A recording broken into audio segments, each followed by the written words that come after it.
En primer lugar, dar las gracias a los participantes de este debate, exposición, digamos, sobre política sobre el tren en Extremadura.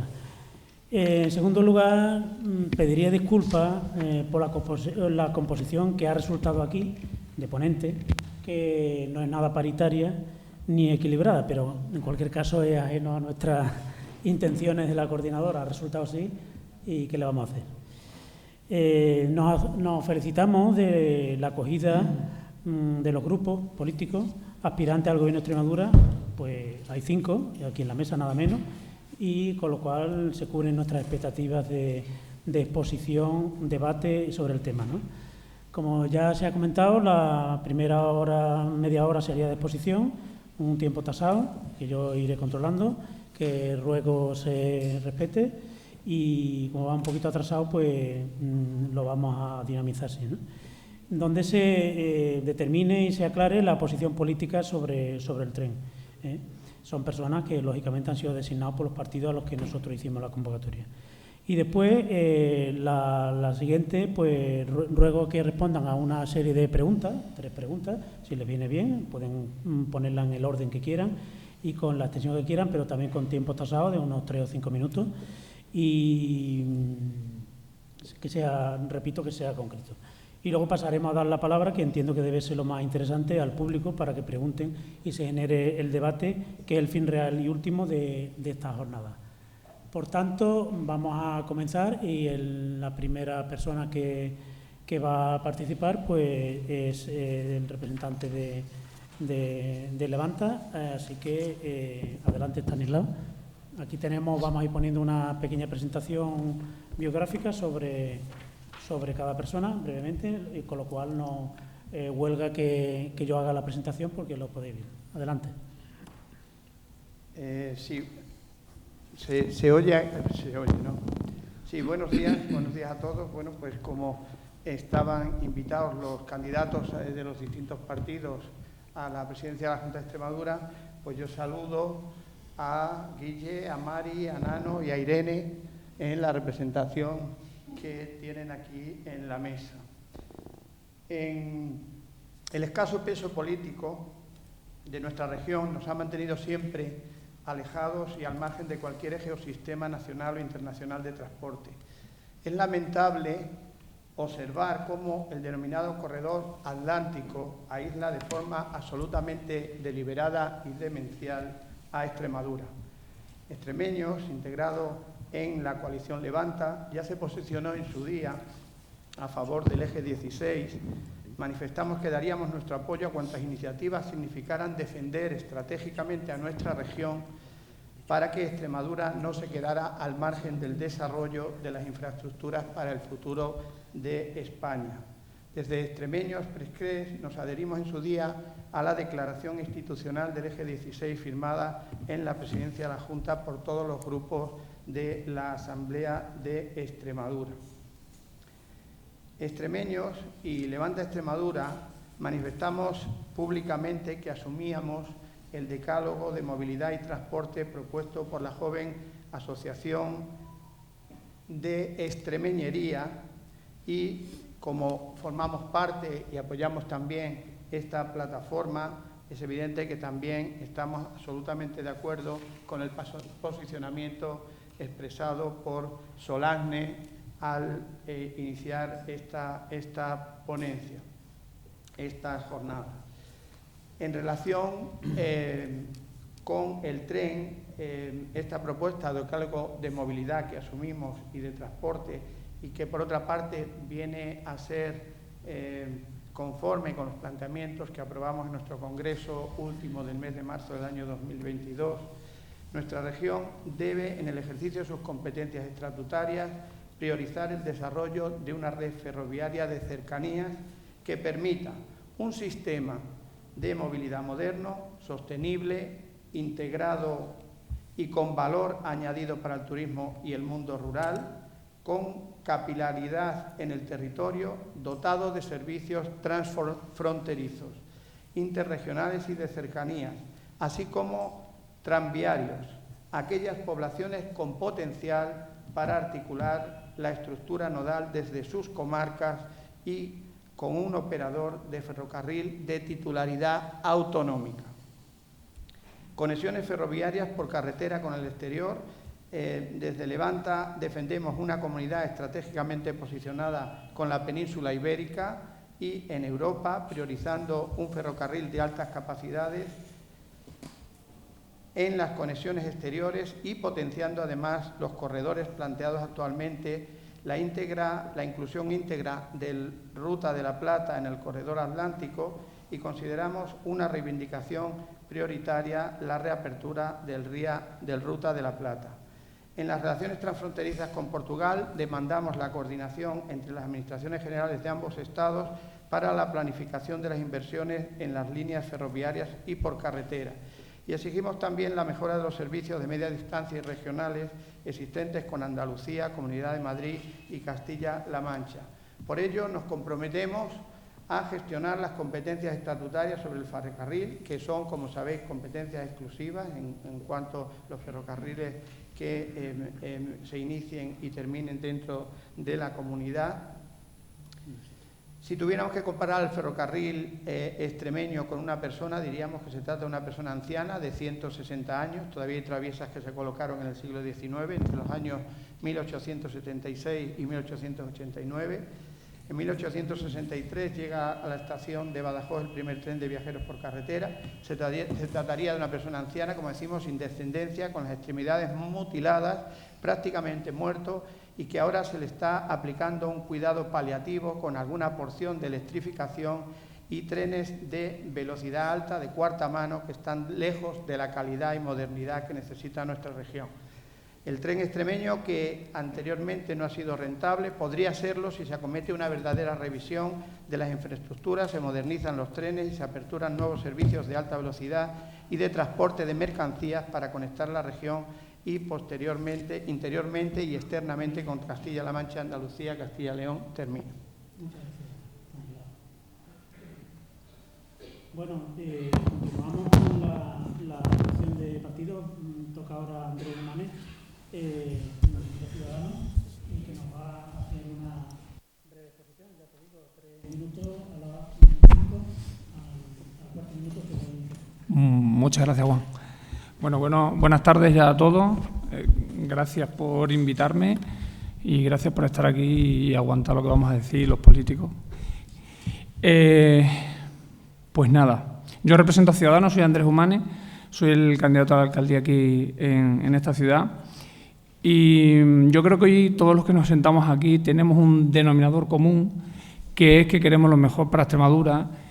Y, como bien dice Juan, llevamos 160 años de historia del ferrocarril y hemos pasado al siglo XXI sin pasar por el XX. Es decir, tenemos el tren del siglo XIX aún en nuestras vías férreas. Y, por lo tanto, yo quiero, mi reivindicación, no sé si se escucha, sí, mi reivindicación es recuperar lo que es nuestro, que es un tren digno. La dignidad aquí la podemos definir cada uno de los que estamos de muchas maneras. Para mí, lo que es indigno es no tener lo que tienen los demás. Entonces, yo creo que la petición nuestra principal es tener lo mismo o algo similar que lo que tienen los demás ahora mismo. Esto ha conllevado a que Extremadura se ha convertido en una isla, que ya veremos a lo largo de esta ponencia algunas soluciones que vamos a ir, soluciones, esto es complicadísimo, pero bueno, peticiones, y a ver si son escuchadas y llegan a buen fin.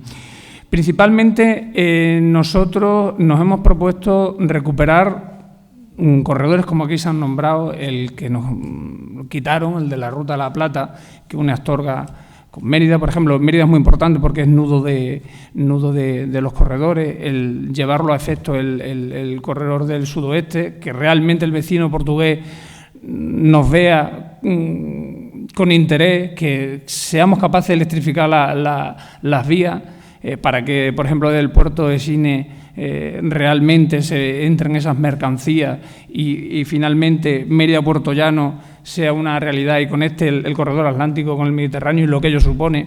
Recuperar la vía Zafra con el puerto de Huelva.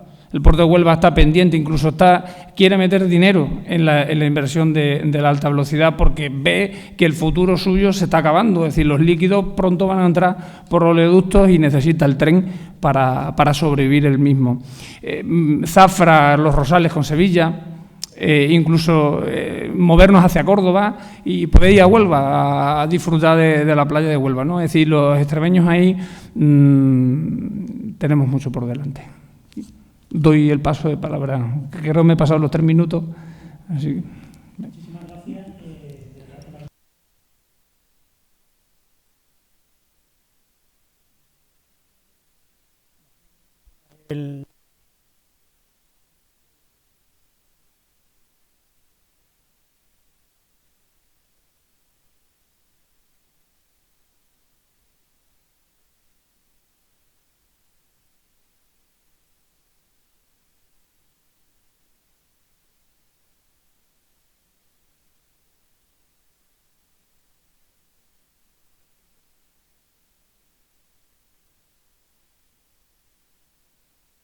Perdón, se oye, ¿no?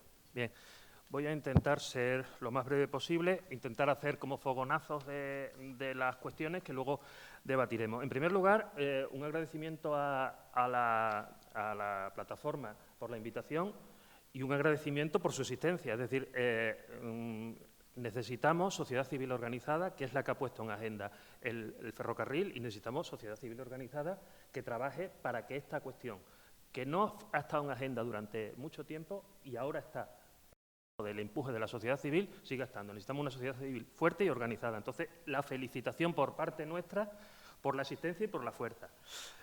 A ver, con la cuestión de las propuestas por parte de Unidas por Extremadura, yo creo que antes de entrar en las propuestas, yo sí creo que hay un breve mención al diagnóstico, porque si no hacemos un correcto diagnóstico, probablemente las propuestas están aisladas. Y ya se han mencionado a lo largo de toda la jornada que he estado atendiendo de manera atenta. Bien, a ver, creo que lo único que coincidiremos todos los que estamos aquí es que la situación del ferrocarril extremeño, seguramente tengamos dificultades en ponernos de acuerdo en otras cosas, pero estaremos todos de acuerdo que el diagnóstico es malo. Sí me preocupa una cosa, que este diagnóstico de que el ferrocarril está muy mal acaba convirtiéndose en un meme y al final no se use, porque una de las cuestiones que nos preocupa y nos debe preocupar como extremeños es que el ferrocarril extremeño, a pesar de sus deficiencias, se sigue utilizando. Y a mí eso me preocupa. Que estemos mal en materia ferroviaria, y creo que no me voy a extender en eso, no es un accidente, porque creo que entraremos aquí probablemente cuando escuchemos a los dos partidos que han gobernado a nivel nacional, que parece que es que se va a entrar en un debate pimpinelesco, ¿no? No fui yo, fuiste tú y cosas por el estilo. No, el elemento central es un modelo de movilidad, un modelo territorial, un modelo de transporte, y no me extiendo, concreto por el que se apuesta, que ha llevado a la situación que tenemos. Esencialmente, ya se ha mencionado por aquí, el AVE, el modelo todo AVE que se inicia con el Madrid-Sevilla y luego se continúa con el Madrid-Barcelona, y no me extiendo, ha sido un sumidero de recursos que ha consumido los recursos y las inversiones públicas para un determinado modelo de transporte que, como se ha dicho, es muy minoritario en el impacto en la movilidad solo ferroviaria. Y eso al final ha llevado como consecuencia lógica, por desgracia, cuando se apuesta por ese modelo, que nosotros no compartimos, a que Extremadura haya ocupado uno de los últimos puestos en las prioridades y que el ferrocarril convencional, no solo el extremeño, pero particularmente el extremeño que nos preocupa aquí, esté en la situación que está ahora. Es decir, no es un accidente, es la opción concreta de determinadas políticas públicas que han optado por ese modelo. Y estamos donde estamos por eso. Es decir, y estamos al final en la cola en las prioridades de inversiones por la población, por nuestra importancia electoral, etcétera, etcétera, etcétera. Entonces, de lo que se trata es de cambiar el modelo y tener otra estrategia.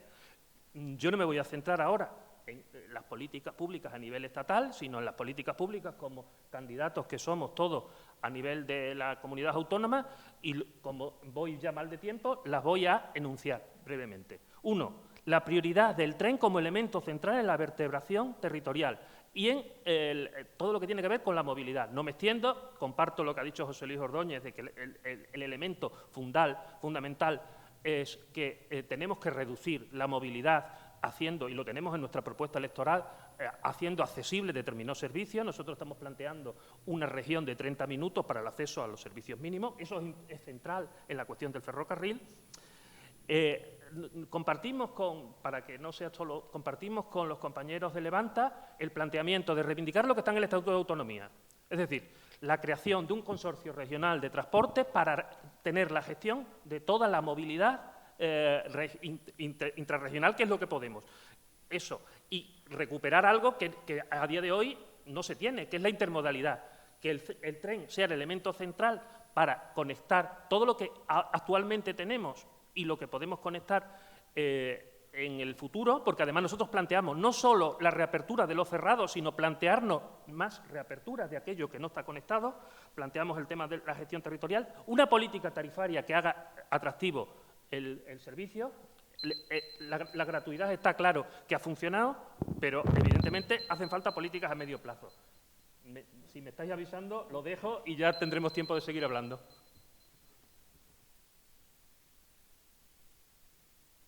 Iba a avisar, pero bueno. Claro.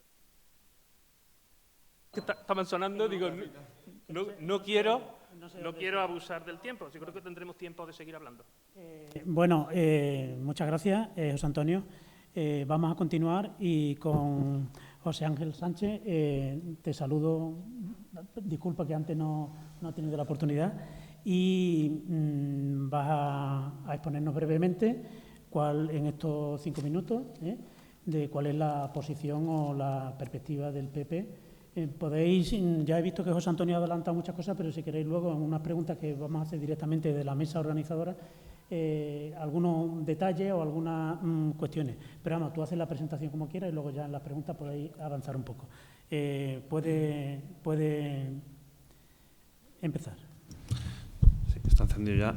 Sí, bueno, buenos días a todos y muchas gracias por invitarnos al Partido Popular de Extremadura a participar de esta mesa para hablar de las políticas del tren, para hablar del ferrocarril, que para nosotros es algo tremendamente importante, porque además lo que está mostrando es la necesidad imperiosa que tiene Extremadura de que exista un compromiso real, no solo también con el tren, sino con la movilidad en general y con las infraestructuras ferroviarias y por carretera que también son necesarias, que ese será otro debate. Como aquí ya se ha dicho, y nosotros con la presidenta María Guardiola, a quien me pide que os lance un saludo y agradecimiento por la invitación, que no ha podido venir por problemas de agenda, pues es fundamental que exista un compromiso muy importante por parte de todas las administraciones con el ferrocarril en nuestra región. Y ese compromiso tiene que venir porque se cumplan con las inversiones que están presupuestadas, porque se cumplan con aquellos ejes ferroviarios que son fundamentales para el desarrollo de Extremadura y que, por desgracia, no se están cumpliendo en tiempo y forma como se tenía que haber hecho. Ya se ha dicho aquí, por parte de Andrés, Extremadura es una isla en materia de comunicaciones, tenemos importantes déficits y creemos que es importante y que es fundamental que exista una unidad importante para intentar solucionar estos déficits. Aquí estamos haciendo todos un diagnóstico muy similar, donde cada uno podremos tener a lo mejor pequeñas recetas diferentes, pero lo que tiene que existir es una alianza fundamental en la reivindicación y en la necesidad de que exista ese compromiso, que se cumplan esas infraestructuras y que esos agravios que han ido existiendo pues queden resueltos. Ayer, por desgracia, antes de ayer veíamos cómo la enésima incidencia en el tren de Extremadura pues nos llevaba a ser portada nacional, y eso es algo que se decía por aquí, que no teníamos que ser un meme. No tenemos que ser un meme, pero no tenemos que dejar de mostrar aquello que está pasando en el tren para que nadie en ningún sitio se olvide del compromiso real que hay que tomar con el ferrocarril en Extremadura. Se dieron pasos. Yo no voy a negar, ni vengo aquí a culpabilizar, sino a hacer una radiografía real. Pero aquí en el año 2015 se firmó un pacto social y político por el ferrocarril en Extremadura, donde en ese pacto se decía claramente que había que exigir con firmeza y rotundidad un transporte digno, capaz de dar respuestas válidas a las demandas de la movilidad de personas y mercancías en Extremadura. Creo que eso fue firmado en el año 2015 por todas las fuerzas políticas con representatividad en la Asamblea de Extremadura, y creo que hoy coge más fuerza que nunca y que es una bandera que todos los partidos que nos presentamos, que estén en la Asamblea o que tengan cualquier tipo de representatividad, tanto social como política, pues tengan que seguir manteniendo. Y por eso creo que sería fundamental que todos los que podemos hoy plasmar nuestros compromisos y nuestro modelo de ferrocarril recojamos eso que se firmó en el año 2015 y sigamos reivindicándolo, que sigamos reivindicando las inversiones, que sigamos reivindicando las mejoras, que sigamos reivindicando la apertura, y hablaremos más adelante de ello, de líneas ferroviarias, como es el Ruta de la Plata, que se ha dado un paso recientemente, la semana pasada, bastante importante a nivel europeo, y que creo que independientemente del foco donde queramos ponerlo, si somos capaces entre todos de hacer fuerza, independientemente, y eso lo digo claro, quien esté en el Gobierno de España, por lo menos haremos lo que nosotros, como representantes extremeños, tenemos que hacer, que es defendernos a nosotros y conseguir que desde la Moqueta de Madrid pues no se nos vea simplemente como un cuentavotos, sino que se nos vea como esa unión necesaria entre Madrid y Lisboa, entre Lisboa y Centro Europa, para que las mercancías y los pasajeros puedan pasar por Extremadura, pero que también los extremeños podamos tener las verdaderas comunicaciones que nos merecemos. Espero haberme ceñido en esta exposición inicial y luego seguimos avanzando. Muchas gracias. Está apuntado estupendamente, José Ángel. Bueno, yo creo que, aunque hemos tenido un retraso en general en la jornada, pues aquí nos podemos permitir un poquito de relajación y sobre todo enfocarlo hacia el debate. Bueno, a continuación César Ramos del PSOE, como tendréis aquí. Tenéis aquí la diapositiva, va a contarnos la disposición, la alternativa o la visión del PSOE, que a la postre más o menos la conocemos todos, puesto que es el partido gobernante, pero sobre todo las perspectivas hacia el futuro. Adelante, César. Bueno, muchas gracias. No sé si se escucha bien. Vale, lo primero es decir que me ha llevado una alegría al entrar en la sala y al escuchar al anterior ponente hablar de la ley de movilidad, porque ha hablado de una ley de movilidad que no está aprobada, que ha entrado en el Congreso hace poco, tiene 975 enmiendas. A mí, como portavoz de transporte del Grupo Parlamentario Socialista y mayoritario, me tocaba la semana que viene empezar a negociar la ley, pero he visto que ya está aprobada la ley con una serie de condicionantes. Entonces, me ha alegrado, entre comillas, que me voy a ahorrar una serie de trabajo que tengo por delante. Lo digo de forma irónica, evidentemente, porque la ley de movilidad se aprobará en el Congreso de los Diputados dependiendo de lo que decidamos los diputados. Y voy a decir, además, enlazando con la intervención de la mesa de hoy, cuál es la prioridad para el Grupo Socialista, que la ha dicho públicamente. Para el Grupo Socialista, por encima de cualquier cosa, está garantizar la movilidad de los ciudadanos. Y lo voy a volver a repetir. Siendo una región, como soy de Extremadura, en la que tenemos unos grandes déficits de movilidad, por encima de cualquier otra cosa está garantizar la movilidad de los ciudadanos, sea de forma sostenible o no. Y lo digo porque está muy bien, cuando uno es de Madrid, defender que se puede garantizar la movilidad de los madrileños a partir de transporte sostenible. Pero la pregunta es, ¿a día de hoy se puede garantizar la movilidad de los extremeños solo con transporte sostenible? Evidentemente no.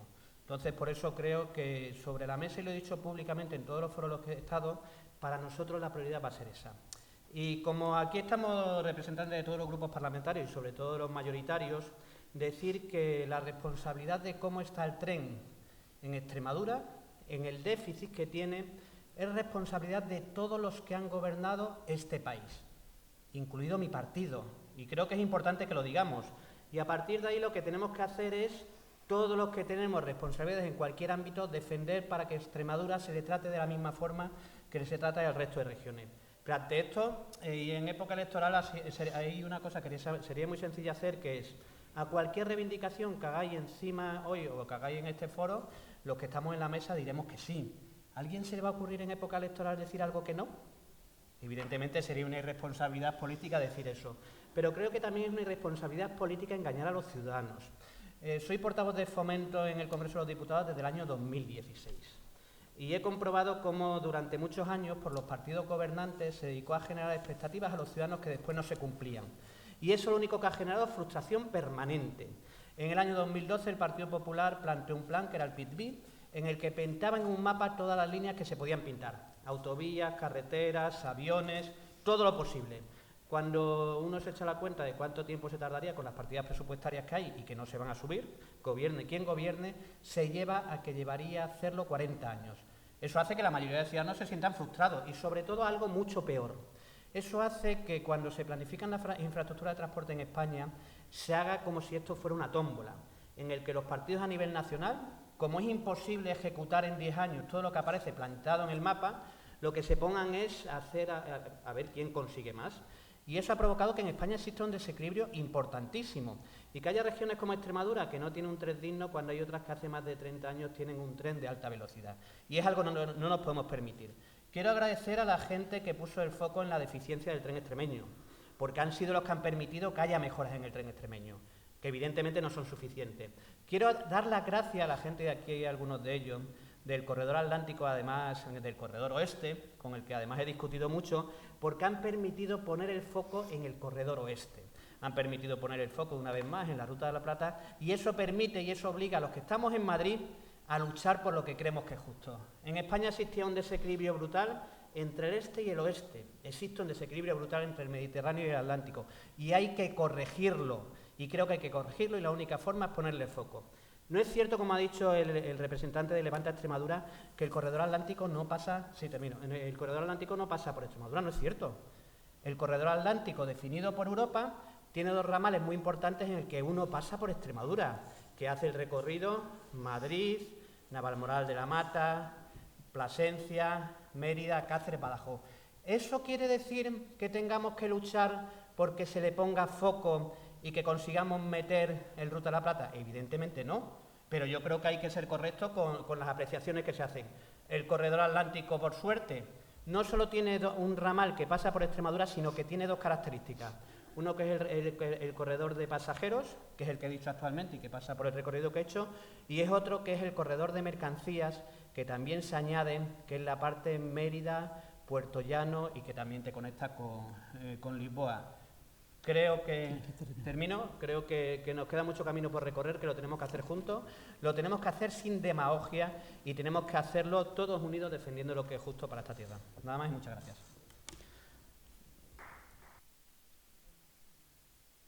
Bueno, se dice aquí en la mesa que todos los partidos van a asumir las cosas comunes para el tren a Extremadura, pero lógicamente hay diferencias que ya se van poniendo a punto. Bueno, vamos a pasar de parte de la mesa de la organización a una serie de preguntitas básicas que hacemos, a poder contestar digamos, en el orden que queráis. Te la paso a Estanislao, y que tú vas a ser el primero, y intenta abreviar, tienes también 5 minutos entre todos.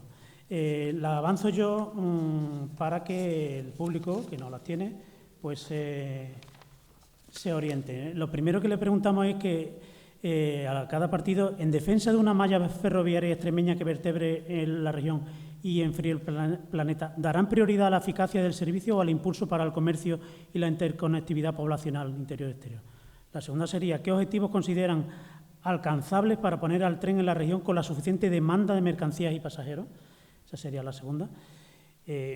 Por poner algún ejemplo, aunque ya se ha dicho por aquí algo, la reapertura de la Ruta de la Plata, Badajoz, Puerto Llano, etcétera.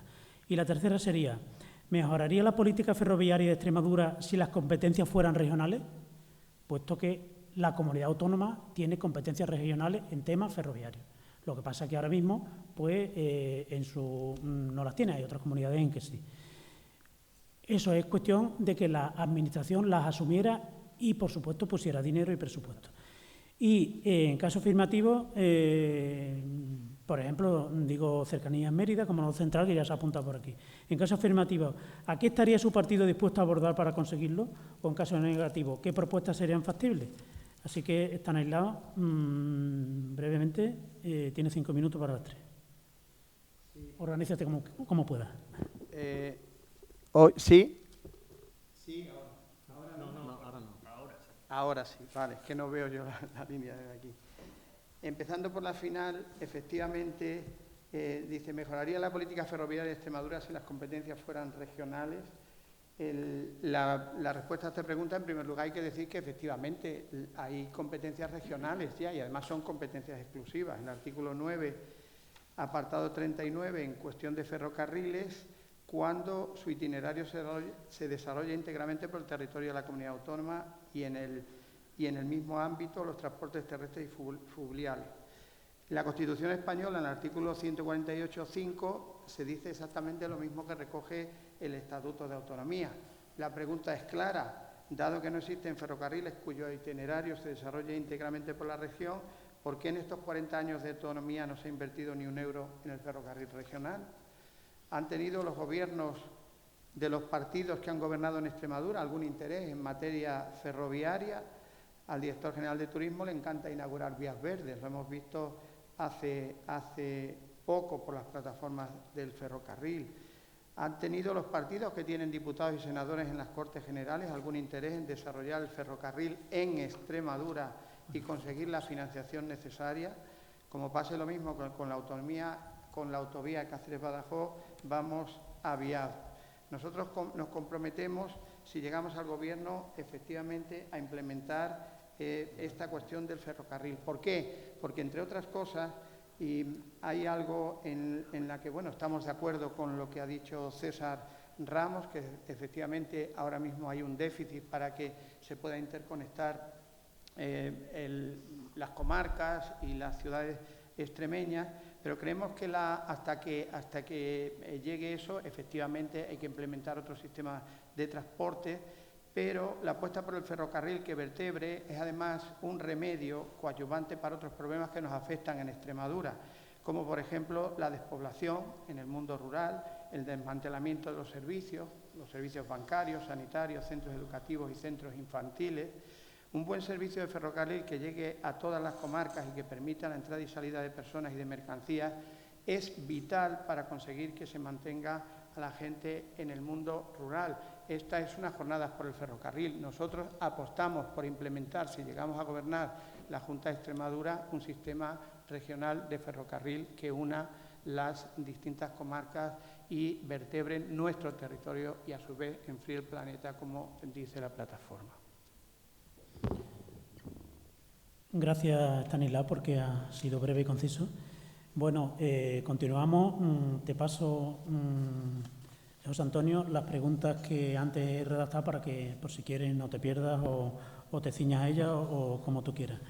Tiene 5 minutos y luego, si queréis, podéis ampliar, Estanislao, que os sobra tiempo, podéis ampliar a tenor de lo que el foro diga, ¿no? Adelante. Sí, gracias.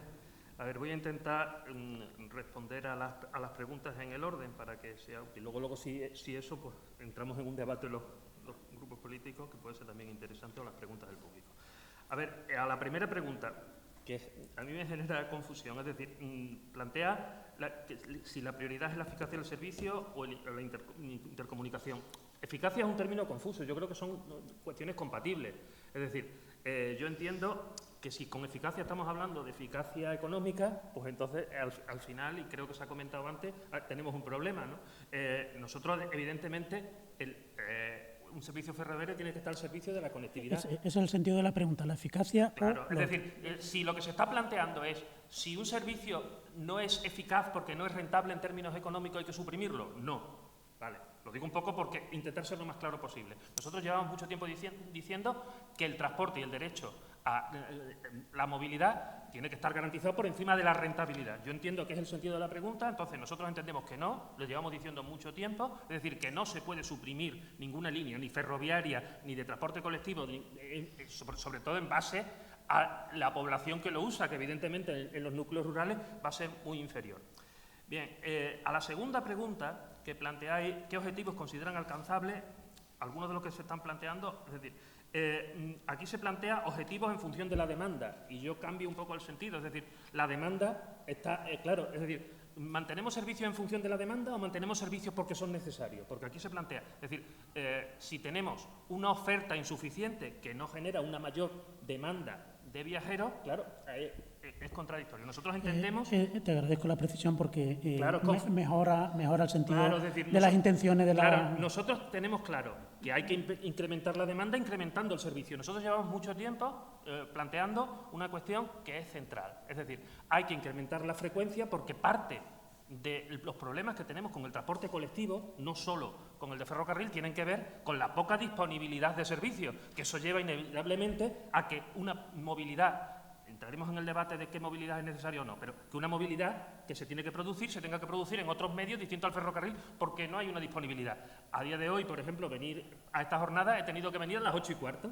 que era el ferrocarril que había. Lo digo un poco por información. Porque vienes de Cáceres. Claro, vengo de Cáceres, efectivamente. Bien, la reapertura de la Ruta de la Plata, vuelvo a insistir en una de las cuestiones que hemos planteado, es decir, las mercancías son centrales, tener los objetivos que se plantean de que el 30% de las mercancías, estáis planteando objetivos, el 30% de las mercancías se desplacen por ferrocarril es un objetivo que nos tenemos que poner en el frontispicio porque lo hemos firmado. Trasladar muchos de los viajeros que tenemos a día de hoy en transporte privado al ferrocarril, incrementando la frecuencia, es una cuestión central. Cambiar la política tarifaria estructuralmente para que el servicio público ferroviario sea mucho más atractivo que el uso del transporte individual es una cuestión central. No vale parche, es decir, a día de hoy tenemos un incremento a través de propuestas que hemos hecho nosotros tanto en el Congreso de los Diputados como aquí en Extremadura. Tenemos un incremento del servicio producto de un plan de choque por políticas tarifarias gratuitas, pero hay que ir a unas políticas tarifarias que creo que se han planteado estructurales. Y la cuestión de las cercanías que se planteamos nosotros, es decir, poner en marcha un consorcio regional de transportes como tiene Madrid, como tiene Cataluña, en el que integremos todos los servicios públicos de ferroviario, teniendo en cuenta que el ferrocarril sea el elemento central que nuclee y que haya una intermodalidad real, tiene que ser un objetivo central. Creo que mejoraría ostensiblemente la movilidad ferroviaria y además creo que recuperaríamos una cosa que es central, la soberanía de nuestro territorio a la hora de decidir todo lo que tiene que ver con política tarifaria, con políticas de frecuencia de horarios, con horarios reales que respondan a las necesidades de movilidad y además una movilidad que desde mi punto de vista en todas las estructuras y estrategias y planes de movilidad muchas veces se ha menospreciado, que es la movilidad interior. La movilidad exterior muchas veces se utiliza como un reclamo, es decir, que vengan gente de fuera por ferrocarril, pero creo que se está menospreciando de manera... y además es la principal movilidad, que además supongo que en las estadísticas que todos manejamos sabemos que la principal movilidad que se produce es la movilidad interior y esa movilidad interior a día de hoy no forma parte de la estrategia principal en materia ferroviaria. Entonces, nosotros creemos que tiene que ser una estrategia, además que queremos que sea un consenso de Extremadura, que reivindicar una cuestión que está, aquí se habla muchas veces de reivindicar el cumplimiento del Estatuto de Guernica, pues vamos a reivindicar el cumplimiento del Estatuto de Autonomía. El Estatuto de Autonomía dice que tenemos competencias en materia de transporte ferroviario interno. Reivindiquémoslos todos y asumamos como compromiso que eso lo vamos a reivindicar como compromiso de Extremadura. Bueno, hemos cogido ritmo, según vemos. Ahora, Andrés, te paso la pregunta para que lo tengas más cómoda si quieres y luego me pasas la nota. Cuando quieras, gracias.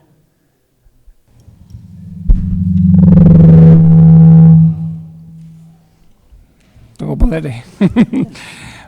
A ver. Ahora. ¿Ahora? Sí. Pues, para que ustedes me sigan. La primera pregunta, elegir entre eficacia del servicio e impulso para el comercio y la interconectividad poblacional exterior-interior. Yo creo que si tenemos alta velocidad, si conseguimos tener la alta velocidad, podemos tener las dos, la eficacia del servicio y ese impulso. La eficacia del servicio, a ver, que nadie se moleste, pero Extremadura ahora mismo, desde mi punto de vista, es un cementerio de trenes porque nos dan las cositas que ya están pasadas. Es decir, tenemos modelos como el 598, el 599, que son fabricados en el 2004, bueno, el 730 ahora, y la vida útil, no sé si es el móvil este, no es. La vida útil de un... ¿Tiene micro? Bueno, hablo sin micro. Ah, vale. La vida útil de un tren son aproximadamente 20 años en una sociedad sensibilizada como puede ser España, ¿no? A partir de ahí, luego, el Ministerio de Transporte o Fomento le dan otros usos, los arregla Renfe, los motores, y los vende a Sudamérica, a Irán o tal. Y entonces, eficacia del servicio, implantación de la tecnología. tenemos que quitar ese bloqueo telefónico, en meterle automático. Es decir, ahora mismo estamos en manos de que el maquinista no se despiste, porque si se despista es una catástrofe. Bueno, el ancho ibérico y el internacional. Yo creo que ese no está quitado. Entonces, si tenemos ancho internacional, bueno, yo no digo que no sea mejor, es lo que tienen los demás y es lo que nos conecta con Europa. Es decir, no podemos quedarnos en una islita. Entonces, yo, que no digo que se quite, que yo apuesto por no el desmantelamiento de las vías que están, que las dejemos, porque necesitamos en el futuro necesitaremos unos trenes regionales que nos acerquen, porque que la gente no se equivoque, que yo creo que la alta velocidad es compatible, no es excluyente con la que tenemos también ahora. Lo que pasa es que hay que cuidarla. No tenemos larga distancia, la larga distancia es más competitiva en precios, la media distancia está tasada. Lo que tenemos que luchar para la eficacia del servicio es la reducción de los tiempos, que es al final lo que va a decidir a la gente no utilizar automóvil, no utilizar autobús, no utilizar el puente aéreo, en este caso, bueno, con el aeropuerto que tenemos, que está muy limitado. El segundo punto que decía que si el impulso para el comercio y para el pueblo, tanto interior como exterior, yo creo que la alta velocidad, como todos ustedes bien saben, va a traer aquí un impulso en relaciones económicas, culturales, sociales. El turismo va a ser uno de ellos. Lo que pasa es que aquí tenemos que estar atentos y darle la importancia que tiene, porque no debemos esperar a que la alta velocidad llegue para vender Extremadura. Es decir, debemos estar ya vendiendo Extremadura para que con esas ciudades patrimonios que tenemos, para que cuando llegue realmente la alta velocidad, pues ya estemos a la altura y ya la gente conozca nuestra tierra y venga a nuestra tierra. Porque querer algo que no podamos utilizar ni sacar el partido que tiene, pues no creo que sea viable. Y la segunda pregunta, por no extenderme más, la tercera. Vale, competencia. ¿Mejoraría la política ferroviaria de Extremadura si las competencias fueran regionales? Vale, bueno, a ver, yo considero que nuestras líneas ahora mismo no están para quedárselas. Nuestras líneas están para mejorarlas. Entonces, el Estatuto de Autonomía ponía que teníamos competencia en carretera y en ferrocarril, no asumimos la de ferrocarril. Entonces, yo creo que ahora mismo asumir competencia en esa materia, de hecho, casi que no podemos, porque casi todas las líneas pasan por varias comunidades autónomas, excepto el tramo que hay de Aljucén Cáceres y el de Villanueva del Fresno, ¿no? El resto no podríamos tener competencia sobre ella. Entonces, nuestro partido apuesta, y yo también lo defiendo, más allá de un consorcio, crear un ente, un organismo, porque al ferrocarril, al tren, hay que darle ya una atención importante, y es crear un organismo que sea un interlocutor entre la Junta, entre los ayuntamientos y entre el Ministerio, que esté 24 horas pendiente del tren y 365 días al año. Yo creo que eso es lo que ahora mismo necesita Extremadura. Muchas gracias.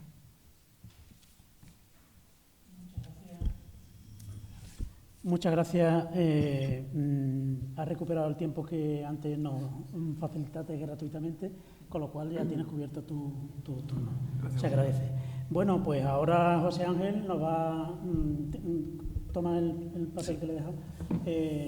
Si quiere dar respuesta o si quiere hacer otra sugerencia o ampliación de tu intervención anterior, como tú quieras. Pero desde la mesa lanzamos esta pregunta para ver cuál es vuestra posición. Sí, muchas gracias. Voy a intentar dar respuesta y ampliar un poco también el espectro del debate, que yo creo que también puede ser bueno. Yo cuando vi primeramente que esto lo está convocado por una plataforma que es el tren que vertebra el territorio en el planeta, lo primero que me vino a la cabeza es cuántas líneas electrificadas tenemos en Extremadura. Porque si queremos enfriar el planeta y en Extremadura lo que están circulando son trenes diésel, no existe ni un solo kilómetro de vía electrificada, pues el primer paso que tenemos que dar es la reivindicación de que Extremadura cuente con una red ferroviaria que esté electrificada, y son los pasos iniciales que tenemos que dar. Si es para Europa, Extremadura tiene que ser, y es objetivo 1, pues en este tipo de compromisos Extremadura también tiene que ser objetivo número 1 para el Gobierno de España, y acabar con toda la línea de trenes diésel que tenemos, y sobre todo pues también acabar con estos retrasos y con todas las incidencias que tenemos. En cuanto a los objetivos alcanzables que se nos está preguntando y que se nos está planteando, nosotros sí que queremos ser en este aspecto bastante concretos, y nuestra presidenta María Guardiola, en las reivindicaciones que ha hecho, así lo ha manifestado. Es importantísimo, porque hablamos del tren extremeño como si solo nos afectase a nosotros el tramo que está dentro de Extremadura. El AVE en Extremadura va desde Madrid, como hemos dicho, hasta Badajoz, y de Badajoz tiene que enganchar con Lisboa.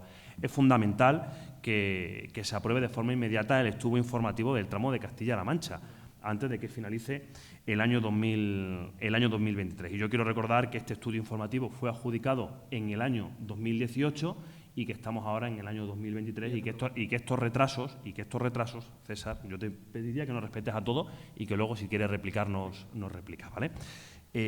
Pues que estos retrasos lo que va a hacer es que, si se siguen todos los plazos, hasta el año 2028 no esté terminado esa obra y entrase en servicio del AVE por Castilla-La Mancha. Por lo tanto, hemos perdido 3 años maravillosos donde podríamos haber tenido ya una conexión con Madrid que atravesase también Castilla-La Mancha.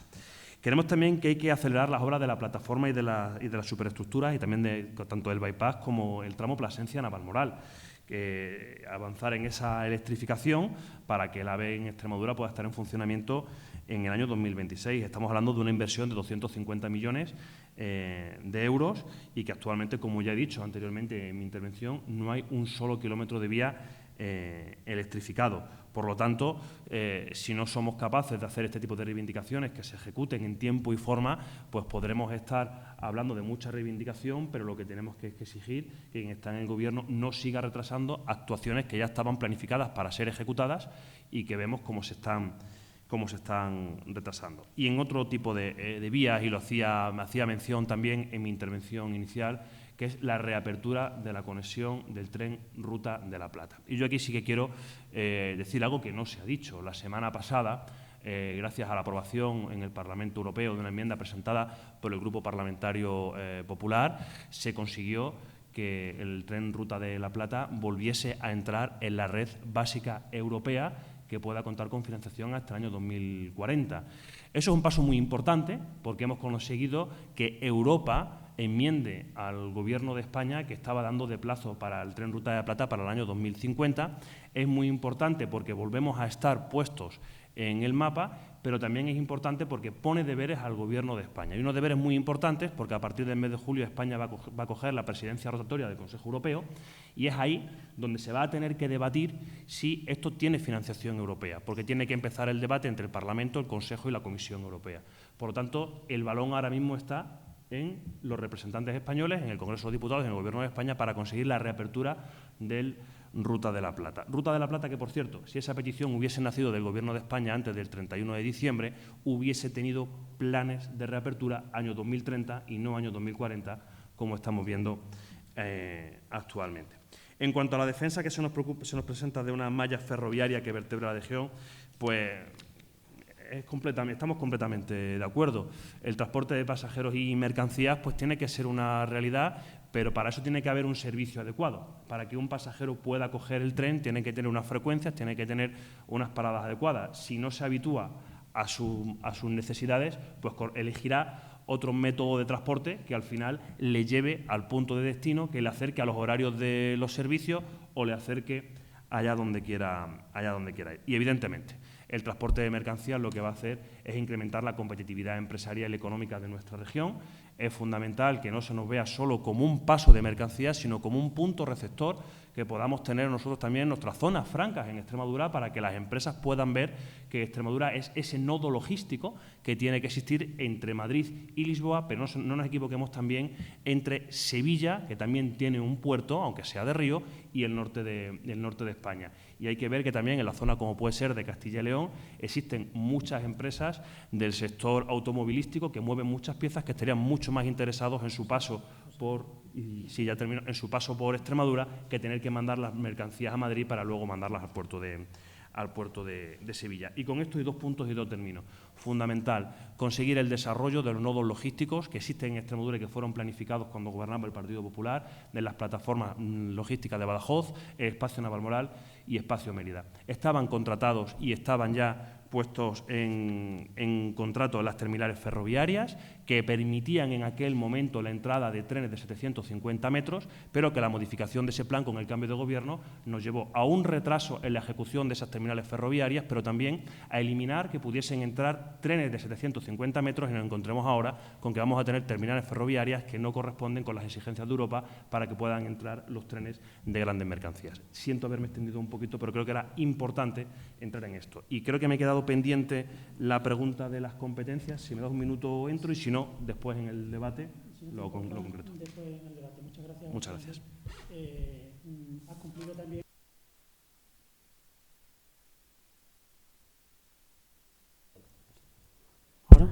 Ahora.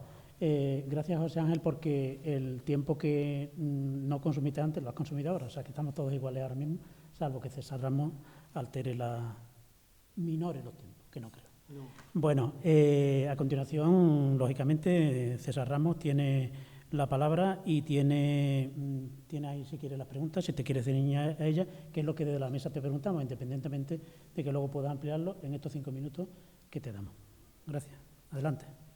Yo, porque creo que es más útil, voy a entrar en el debate y voy a entrar por el final.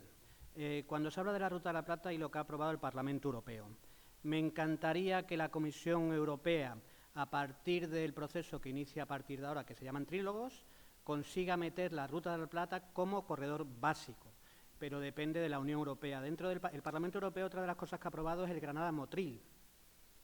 ¿El Granada-Motril va a entrar en el corredor básico? Yo personalmente tengo mis dudas que lo vaya a hacer.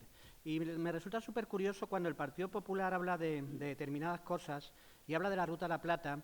En el año 2012 el Partido Popular planteó que había que hacer un estudio de viabilidad para la Ruta de la Plata, que es obligatorio e imprescindible para dar el primer paso. Estuvieron gobernando hasta el año 2018 a mitad. Nunca hicieron ese estudio. Si ese estudio lo hubiéramos tenido a día de hoy, no tengo ninguna duda que la Ruta de la Plata estaría en el corredor básico. Por eso lo de dar lecciones aquí creo que en algunos casos sobran. Cuando hablamos de los trenes nuevos y los trenes que se queman, a mí me parece indignante que un tren pueda salir ardiendo, pero a la gente hay que explicarle el por qué pasan esas cosas. Sabéis que no hay concesionarios de trenes en los que tú puedas ir, veas un tren que te guste y lo compras. Los gobiernos, a partir de la empresa pública, que es Renfe, lo que sacan son licitaciones de compra de trenes nuevos. Durante los años del Partido Popular, que no fueron pocos, no se compró ningún tren nuevo. Es imposible que a día de hoy haya ningún tren nuevo construido, ni para Extremadura ni para ninguna región. No creáis que es un problema solo de Extremadura.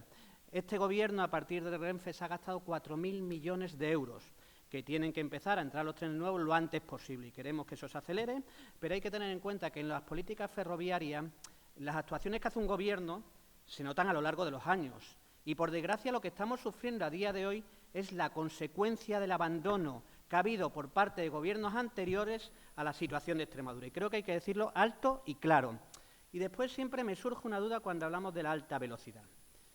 El Partido de Unidas Podemos, en el Congreso de los Diputados, me plantea permanentemente, y lo hacen públicamente, el que hay que dejar de invertir en alta velocidad. Y yo me pregunto, ¿eso quiere decir que la conexión Navalmoral-Madrid de Extremadura, que todavía no está, tenemos que renunciar a que sea alta velocidad para que sea un tren convencional a 160 km por hora electrificado y a doble vía? Porque creo que en algún momento lo tendrán que responder. Porque lo que no se puede decir es queremos alta velocidad a la vez decirlo aquí en Extremadura, pero cuando estamos en Madrid pedir que se deje de invertir ya en alta velocidad. Yo defiendo que en Madrid, Extremadura sea entero mercancías y alta velocidad como se está construyendo. Y también hay que recordar, aunque queda feo decirlo, que el tramo de Castilla-La Mancha lleva el retraso que lleva porque el Partido Popular dejó de caducar la declaración de impacto ambiental. Le hubiera sido tan sencillo como hacer un solo tramo, un trocito de AVE en esa parte para que no hubiera caducado. Y se aprobó el estudio informativo se mandó a la tramitación ambiental el año pasado. Espero que la tramitación ambiental esté lo antes posible y que el año que viene se empiecen a contratar los proyectos para que lo antes posible pueda estar en funcionamiento. Desgraciadamente hay decisiones políticas que han tomado los gobiernos que ha hecho que Extremadura no pueda correr más. Y yo podría decir, oye, ¿queremos todo para Extremadura? Sí, podría decirlo y quiero todo para Extremadura. Y creo que es imprescindible. Y también voy a sacar otro tema, porque cuando hablamos del tren se habla de un desconocimiento brutal. Escuchar al portavoz de Ciudadanos decir que él quiere línea en ancho internacional, y yo me pregunto, ¿y por qué? Voy a decir que supondría si a día de...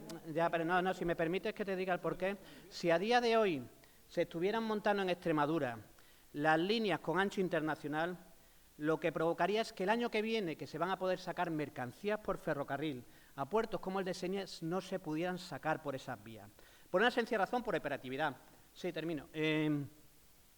Las traviesas que se están montando en Extremadura es de ancho polivalente. Se monta primero en ancho ibérico y después ancho internacional, porque Portugal ahora tiene montado ancho ibérico y porque los operadores ferroviarios en España de mercancías no tienen locomotoras para circular por ancho internacional. Es una irresponsabilidad pedir que en Extremadura a día de hoy las vías se monten en ancho internacional, porque evitaría que Extremadura pudiera sacar las mercancías por ferrocarril.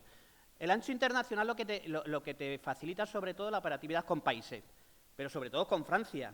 Con Portugal a día de hoy es ancho ibérico. El ancho no te permite ni mayores velocidades, ni te permite mejores condiciones. Es más, el ancho, para los que son ingenieros o tienen conocimiento de esto, el ancho ibérico es más ancho que el internacional. Por estabilidad tendría más estabilidad que el ancho internacional. Que no es cierto, que no tiene que ver con la fiabilidad, que no nos equivoquemos. César, que no es cierto. has terminado tu tiempo. Ahora en el debate podrás ir. Que las mercancías a día de hoy, si estuviéramos en Extremadura ancho internacional, las mercancías no podrían salir de Extremadura por ferrocarril. Andrés, por favor. No, que no es defensa, que es una realidad técnica. Bueno, vamos a ver. Te quedaban 15 segundos. Si lo quieres 15 segundos. Bueno, no vamos. Me falta contestar una cosa. Bueno, un momentito, Estanislao. Gracias, César Ramos.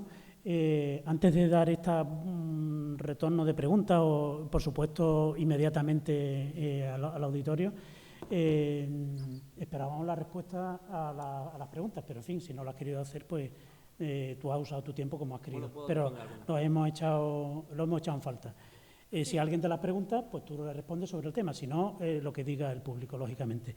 Hay una cosa que se ha apuntado aquí y nosotros ahora en la plataforma por el tren que vertebra el territorio en Frío del Planeta y antes el movimiento por tren del Tratado de la Plata, que siempre denunciábamos y que lo habéis sacado aquí, que es que en Extremadura era, digamos, un discurso de hace unos años, pero ya está empezando a ser un poquito distinto, que es que no había kilómetros de vía electrificada, que ya prácticamente se puede decir que va a haber, y que no había doble vía, ¿no? Bueno, pues ya por fin, desde el año 2010 que iniciamos el movimiento, estamos en 2023, bueno, ya ha empezado a cambiar. Y luego hay otra cosa que quiero apuntar, y termino ya, Estanislao, que tampoco se ha hablado aquí de, bueno, lo ha dicho aquí nuestro compañero de Madrid, de CGT, que se habla de AVE, pero no se habla suficientemente de altas prestaciones. La diferencia de AVE a altas prestaciones, económica y ambientalmente, es muchísimo. Y desde luego, nosotros convocantes de esta mesa, desde luego apostamos por el tren de altas prestaciones, que ahora el público, si quiere, puede retornar alguna pregunta hacia aquí. Y tiene esos 15 segundos, Estanislao, que te los controlo.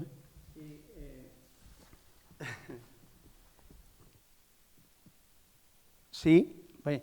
Bien, lo que yo quería decir, contestando a la primera pregunta, porque no se me habían facilitado es que nosotros daríamos prioridad tanto a la eficacia del servicio como al impulso para el comercio y la movilidad de las personas, tanto interior como exterior.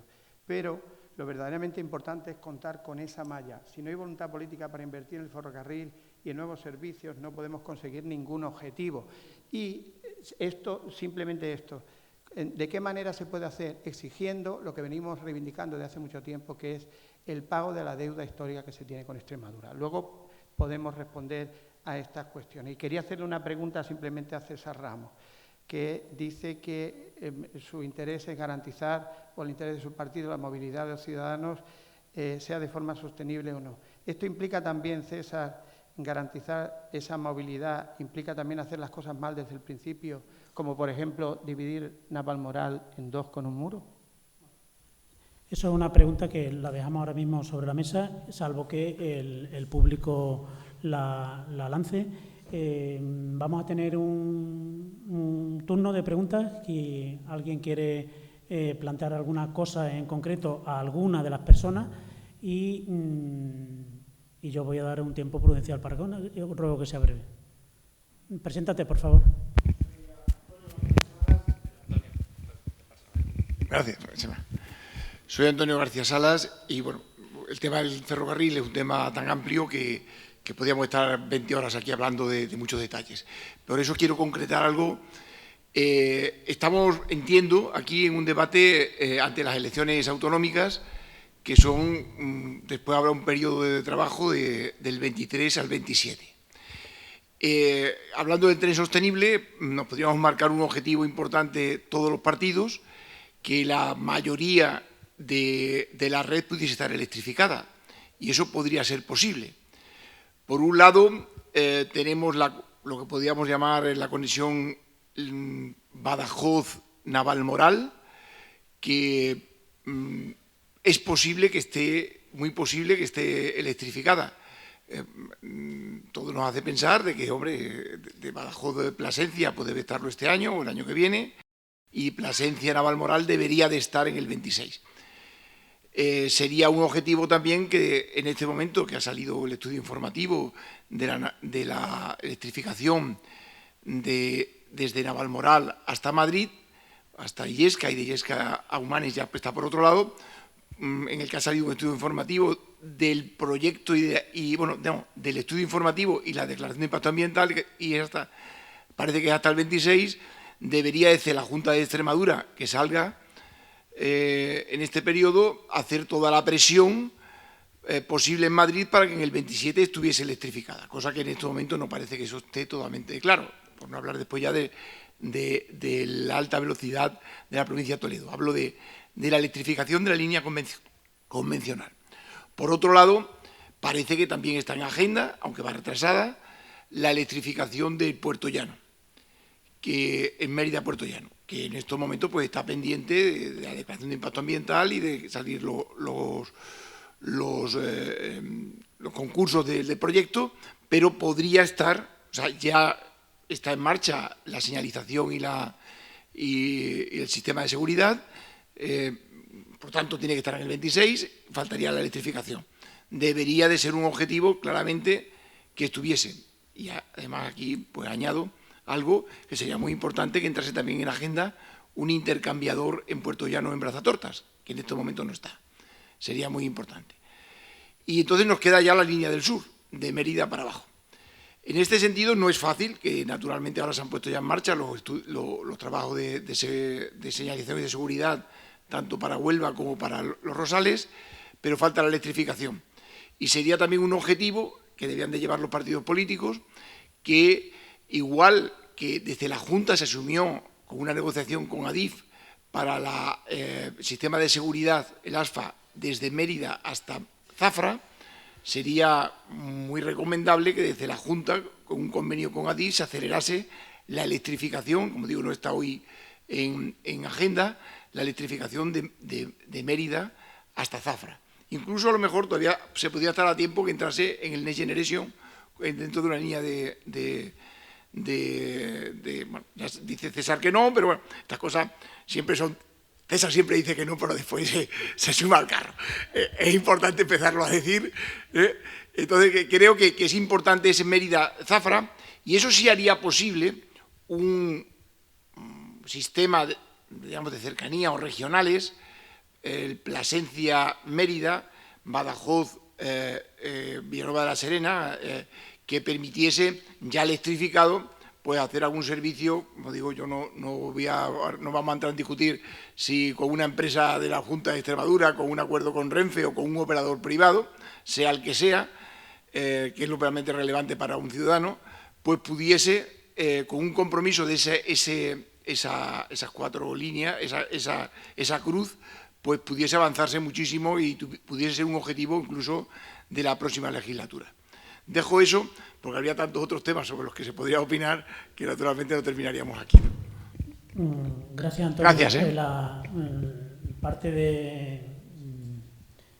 Parte de lo que has planteado es precisamente una de las preguntas que hacíamos la segunda, y que los ponentes no han concretado, a mi modo de entender, expresamente, que una de las cosas que hablábamos era en concreto de objetivos que se concretaran, por ejemplo, en la reapertura o, por ejemplo, en las líneas de cercanía, evidentemente con nodo central de Mérida, a debate, a saber cómo se haría esa gestión y quién la haría y cómo se financiaría. Pero está claro que para un tren sostenible lo que hace falta son más servicios, ¿no? ¿Alguna pregunta más de la mesa?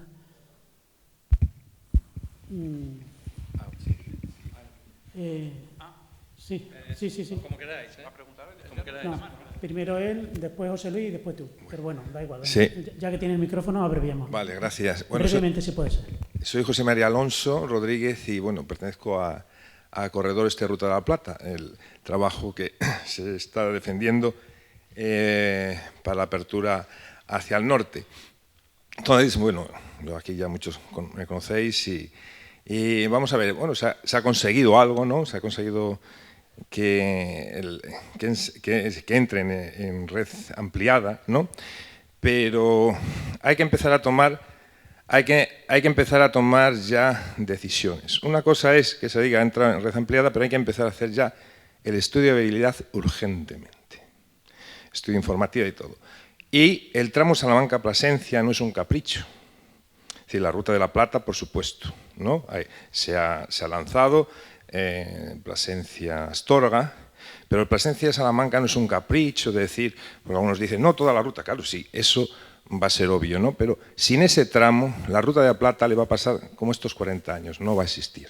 Entonces, ese tramo es el eslabón que te va a comunicar el sur con el norte, te va a comunicar África, te va a comunicar América por el oeste. Nosotros realmente estamos construyendo el corredor mediterráneo por el oeste. Y el gran problema del corredor atlántico, que lo llevo defendiendo mucho tiempo, viene de un mal diseño. Es un mal diseño porque es como un cuerpo humano. ¿Cómo te puedes poner a diseñar las vértebras de un cuerpo humano si la espina dorsal está seccionada? Entonces, la espina dorsal está seccionada por el punto medio. Entonces, no puede crecer. Francia seguramente le interesaría infinitamente mucho más si hubiese un planteamiento de una conexión por el oeste, que ahora mismo está seccionada. Entonces, el corredor atlántico, si no se cierra ese trozo, no le llamemos Plasencia-Salamanca, ese trozo, ese eslabón, nunca va a crecer robusto. Entonces, y lo que es la Ruta de la Plata tradicional, desde Salamanca al norte, nunca se va a ver, porque el interés desde Salamanca a Astorga, si no es ese eslabón, porque unos eslabones, unos tramos llaman a otros, ¿no? No estaríamos aquí hablando si desde Mérida a Plasencia no se hubiese hecho nada, ¿no? ¿Qué es lo que ha ocurrido? En junio se abrió Badajoz-Madrid, ¿pero qué se abrió? 140 kilómetros de la Ruta de la Plata. La Ruta de la Plata se ha ido, Ruta de la Plata, corredor esto, se ha ido construyendo sola porque es un eje fundamental, es el arco izquierdo de la península.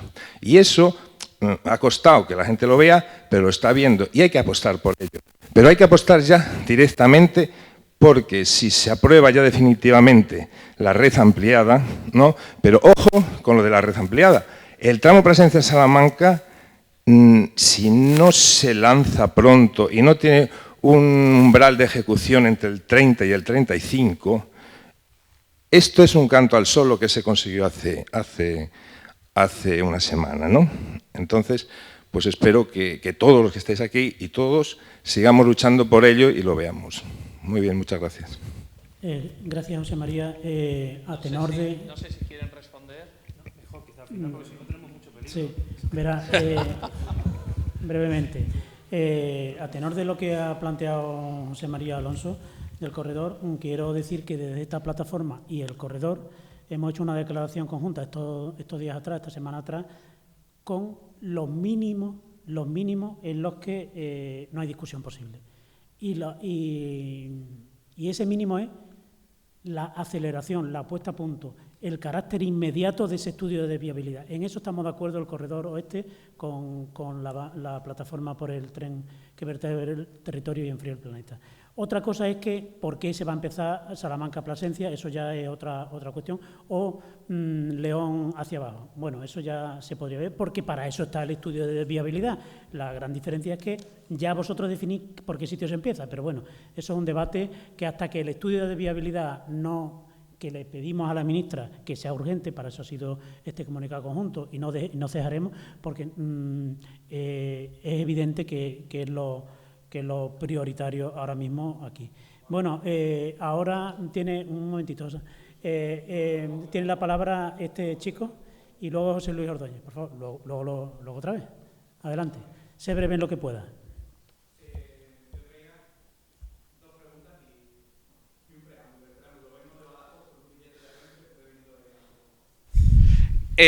Mis preguntas. Con respecto a... va más orientado a los representantes de Levanta y de Unidas por Extremadura, que son quienes entiendo que tienen la postura más soberanista con respecto al tren. El compañero de CGT ha estado explicando todo el troceamiento que está teniendo el sistema de red a nivel nacional, Renfe-Adif ya está explicando que a su vez se fracciona, etcétera, etcétera. ¿Tiene sentido o es eficiente políticamente y jurídicamente reclamar unas competencias sin antes haber conseguido un reagrupamiento a escala nacional de todo el sistema ferroviario? Y la segunda pregunta va orientada al representante del Partido Popular. Él ya mismo ha dicho que tenía pendiente responder al tema de las competencias.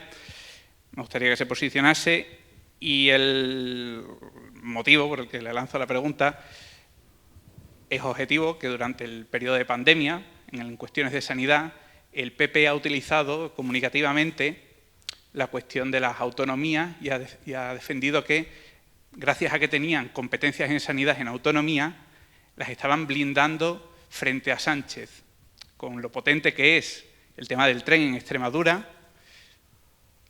Ahí la cuestión de la pregunta, si es también lo utilizarán como una cuestión para blindar el tren en Extremadura frente a un gobierno nacional que eventualmente podrá ser del PSOE, o si por el contrario se mantiene lo que yo entiendo que es su ideología típica, que es la de no favorecer esas competencias, sino mantenerlas a nivel nacional. Gracias.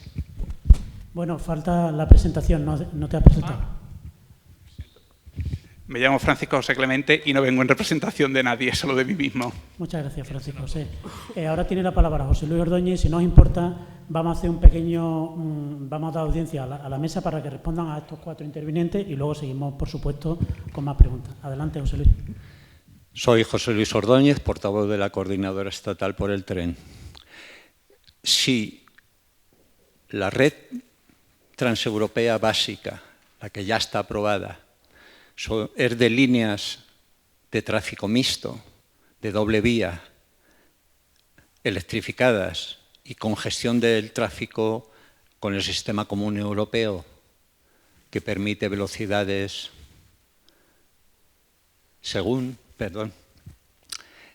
que en el que ya está, la red que ya está aprobada era con un reglamento que hablaba de las velocidades altas como velocidades hasta 250, 300 kilómetros hora. Y por eso he tenido el desliz. Resulta que el reglamento que está propuesto ahora, que no está todavía aprobado, que tiene que aprobar el Consejo Europeo y el Parlamento Europeo, que posiblemente se vaya a aprobar durante el segundo semestre de este año, que va a ser la Unión Europea, presidida precisamente por el Gobierno de España y la Jefatura del Estado de España. En esta propuesta, la alta velocidad en Europa se considera desde los 160 km/h. Y entonces mi pregunta es, si la línea entre Lisboa por Badajoz a Madrid es de tráfico mixto, ¿va a ser una línea con velocidades, como decía Álvarez Cascos, de 300 a 350 km/h, o va a ser una línea con velocidades máximas de 160 a 200 km/h, como plantea la Unión Europea? Gracias, José Luis, por la brevedad. Bueno, habéis tomado nota por parte del público. Hay alguna pregunta más en la sala, pero la dejamos para luego, porque si no se van a acumular muchas, ¿no? Rápido, bueno, después por lo menos tenemos dos, ¿sabes? ¿Quién interviene? Como siempre he sido el último, no me importa ser el primero esta vez, y además voy a ser muy rápido a lo que decía Antonio García Salas. Creo que podría ser una prioridad para todos el defender que las líneas hacia el sur también se electrifiquen. Creo que es una cosa que nos podemos plantear todos los grupos para defender. Cuando decía antes que no creo que pueda entrar en la parte de los Next Generation, por la configuración de esos fondos, por cómo en el tiempo que tienen que estar, etcétera, ¿vale? Entonces, comparto esa reflexión y creo que es una de las luchas que tenemos que hacer a partir de ahora. En cuanto a la Ruta de la Plata, ya he hablado muchas veces con ellos, comparto la importancia que tiene unir Plasencia, Salamanca, sobre todo porque puede permitir que aquellas mercancías que vengan de Sines puedan salir hacia el norte también y evitar, evidentemente, ese cuello de botella que se produce en Madrid. Lo comparto plenamente y hay que seguir luchando por ello, de una forma razonable, de una forma lógica y dando los pasos que tenemos que dar, sin renunciar absolutamente a nada. Y contesto también a una pregunta que era lo de las competencias extremeñas. Si queremos las competencias extremeñas en trenes, yo digo que no, por una razón. Digo que no en cuanto a la infraestructura. Las infraestructuras ferroviarias, como hemos visto, las que se están desarrollando en Extremadura, valen miles de millones. ¿Eso quiere decir que lo vamos a tener que pagar los extremeños? No, no. Que España siga pagando, que paga Extremadura lo mismo que ha pagado otras comunidades autónomas. Una cosa bien distinta tiene que ver con los servicios ferroviarios. A día de hoy la Junta de Extremadura paga servicios ferroviarios para poderlos mejorar y yo creo que tiene que seguir haciéndolo, tiene que incrementarlo. Y eso se facilita cuando hay políticas como el bono gratuito que hace que mucha gente utilice el tren. Y creo que es un gran paso y se tiene que seguir incentivando. En cuanto a las velocidades que se ha planteado hace muy poco, ¿cómo es la línea extremeña? Las restricciones en cuanto a la velocidad de las líneas dependen en gran parte de la homologación de los trenes, ¿vale? Entonces yo creo que hay que hacerse un debate en España y además se tiene que profundizar en la homologación de aquellos trenes que por determinadas circunstancias, en determinados anchos, se homologaran a una velocidad cuando técnicamente se puede homologar a mucha mayor velocidad. También es un debate que hay que hacer con qué ocurre con las velocidades cuando se cruza un tren de mercancías con un tren de pasajeros. Y creo que es un debate que hay que ampliar, que por determinados motivos técnicamente nadie quiere afrontar, pero que en algún momento dado creo que es importante que se tenga que afrontar. El debate de las velocidades es un debate técnico que se tiene que hacer por parte de ADIS y se tiene que lanzar, yo sé que lo van a lanzar, y sobre todo con lo que tiene que ver con la homologación de determinados trenes. El ALVIA está homologado en ancho ibérico a una velocidad distinta al ancho internacional. Es un problema administrativo, no es un problema técnico, porque como decía anteriormente, el ancho ibérico es más ancho que el ancho internacional, por lo que por lógica de estabilidad debería permitir mayor estabilidad a mayores velocidades. Entonces creo que es algo que tenemos que resolver con valentía en los próximos años y aquí me quedo. Bueno, César, aquí desde la mesa decir que no concretábamos si eran inversiones o servicios. Por eso lo decíamos política ferroviaria en general. Adelante. Sí, muchas gracias. Voy a contestar primero me vais a perdonar, a Francisco José, que ha sido el único que se ha dirigido directamente a mí, y luego intento hacer un esbozo general. Bueno, pues yo voy a hacer la misma diferenciación que ha hecho César. Las competencias hay que diferenciar si van a ser en el tema de la infraestructura y en el tema de los servicios. Si estamos hablando que existe, por denominarlo con un término que ya conocemos todos, una deuda histórica con Extremadura en tema de infraestructuras ferroviarias, lo que no podemos ahora es decir no inviertan, que lo asumimos nosotros. Primero que haya ese compromiso de invertir y que Extremadura tenga los mismos servicios y las mismas infraestructuras ferroviarias que tienen cualquier otra región del país, y luego eso hay que ver si conllevaría una España de 2 velocidades, valga el término, de la construcción ferroviaria en el avance de esas infraestructuras, ¿no? Yo creo que las comunicaciones ferroviarias tienen que igualar las oportunidades en todas las regiones, y por ese tipo de decisiones políticas no podemos volver a generar una España de dos velocidades. Y en cuanto a los servicios, ahí hay que entrar en la gestión y en la eficiencia. Yo tengo aquí datos de cuando estuvimos gobernando aquí en la Junta de Extremadura, donde debido a la gestión que se hizo con el Gobierno de España en el plan de optimización y mejora del transporte ferroviario, pues se incrementó un 33% el número de pasajeros, ¿no? Y ahí quiero ligarlo con lo que decía anteriormente en mi intervención anterior.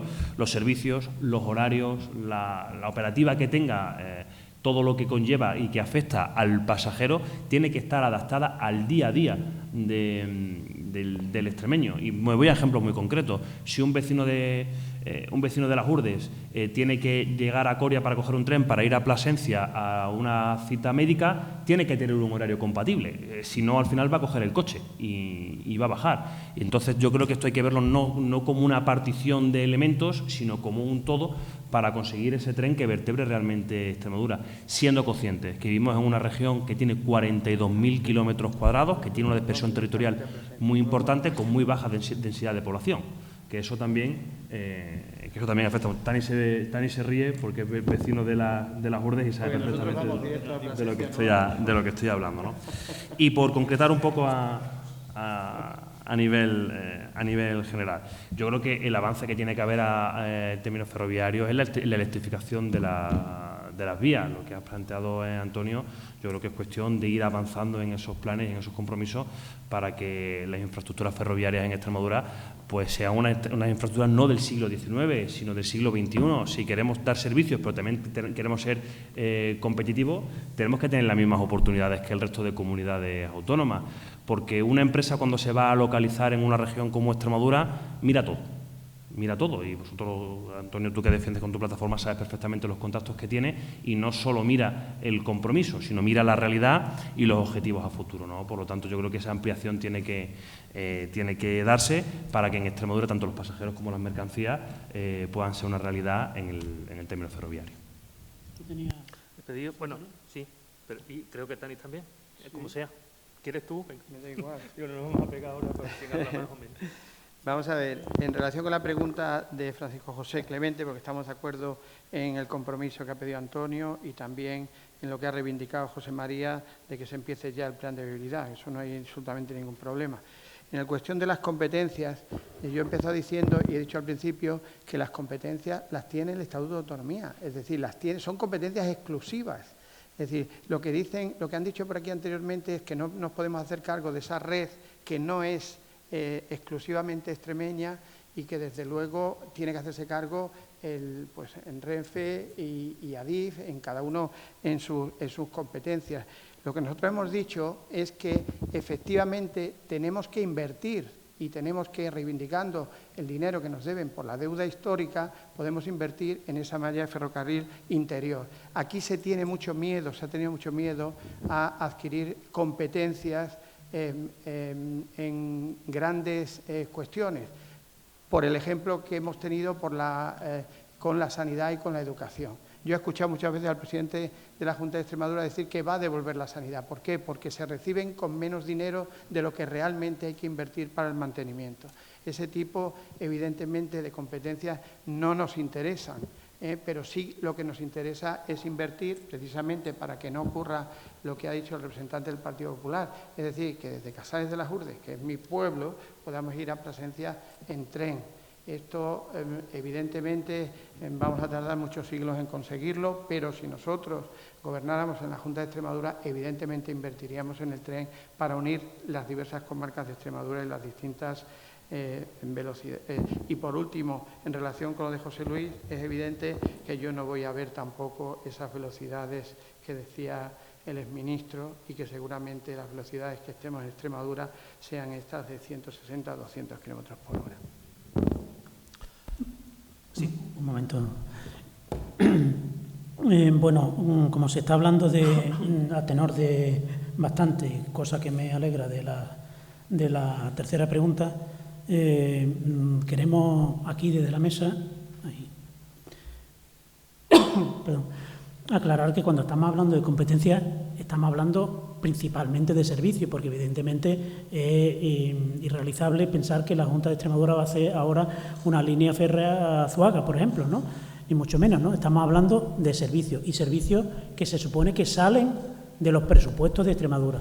Igual que de los presupuestos de Extremadura han salido presupuestos para compensar o negociar o conveniar con Renfe muchos servicios que ha habido. Estamos hablando de que la Junta es el sentido de la tercera pregunta, que si la Junta debiera en definitiva invertir, ¿no?, sobre la red ferroviaria como política de movilidad propia. Ese era el sentido de la tercera pregunta y lo he tenido que aclarar porque parece ser que no lo hemos pillado mucho.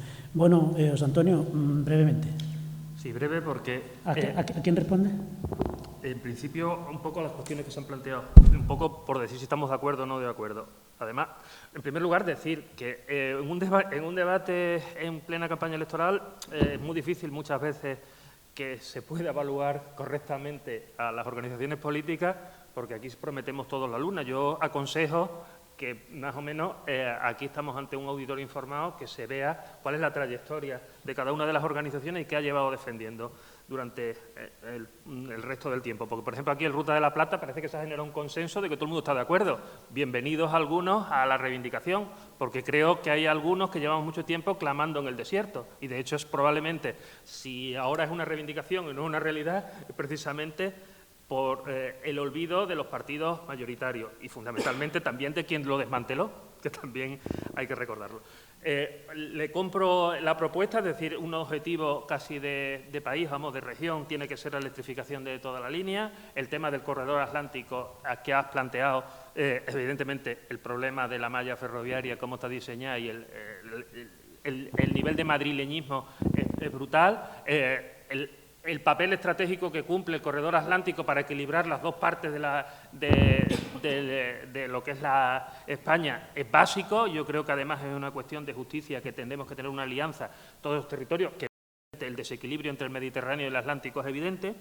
La pregunta que quizá era más concreta, que nos planteaba sobre la cuestión de las competencias, que en cierta manera estaba dirigido. A ver, aquí todos lo sabemos, todos los que estamos aquí, es decir, el tren extremeño, los servicios que mantenemos, en la práctica estamos soltando dinero para que se mantengan, si no tendríamos 4. Es decir, eso es lo primero que tenemos que ser conscientes.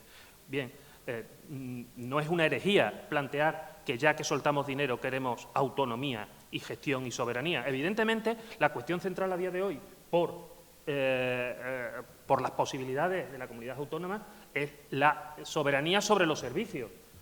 Con independencia de que tampoco es una herejía plantear, y nosotros no lo hemos planteado, no un horizonte a 4 años, pero un horizonte a futuro, que por qué la Comunidad Autónoma de Extremadura no se puede plantear, igual que ha construido carreteras regionales, infraestructuras, por ejemplo, para conectar. Estaba planteando Zuaga, se puede plantear Coria. Evidentemente no es un horizonte inmediato, pero hay que plantearse que nosotros, el ferrocarril, tiene que ser un elemento central de articulación territorial.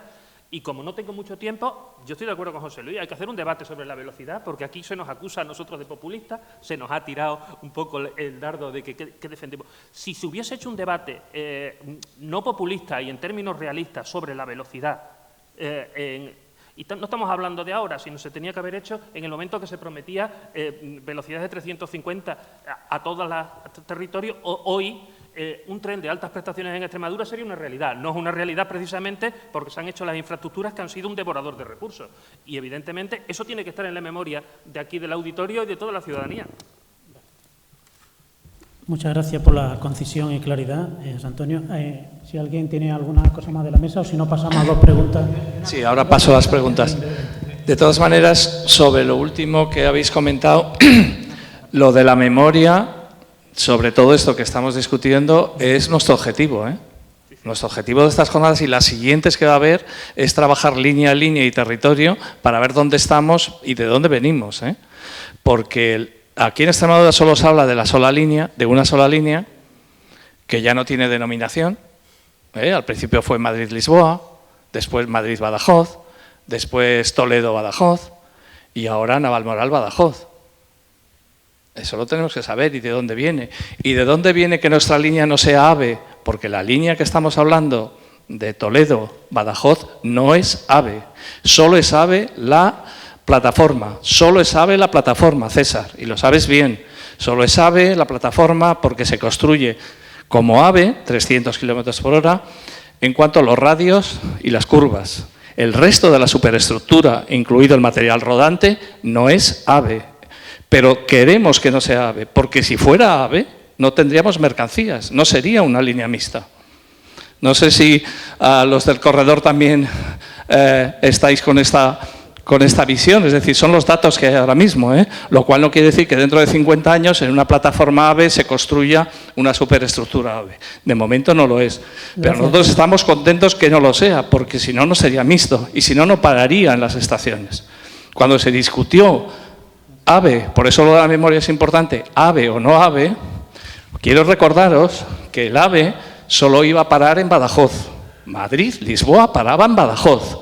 Segundo paso, protestó Cáceres. Vale, para en Cáceres. Tercer paso, como no va a parar en Mérida, vale, para en Mérida. ¿Y en Plasencia? Pues tenía que parar en Plasencia. Y ahí hubo la discusión en Navalmoral si paraba o no paraba, porque ahí iba a parar en 4 sitios. Si paraba en 5, ¿qué AVE es ese? ¿A qué velocidad tiene que ir? ¿A 500 kilómetros por hora para conseguir una media de 300? Y en Navalmoral, en aquel momento, a pesar de que todos no estábamos de acuerdo, se decidió meter el tren dentro de la ciudad y se dejó esa posibilidad para defender que el tren fuera a parar, porque si se acaba afuera no iba a parar.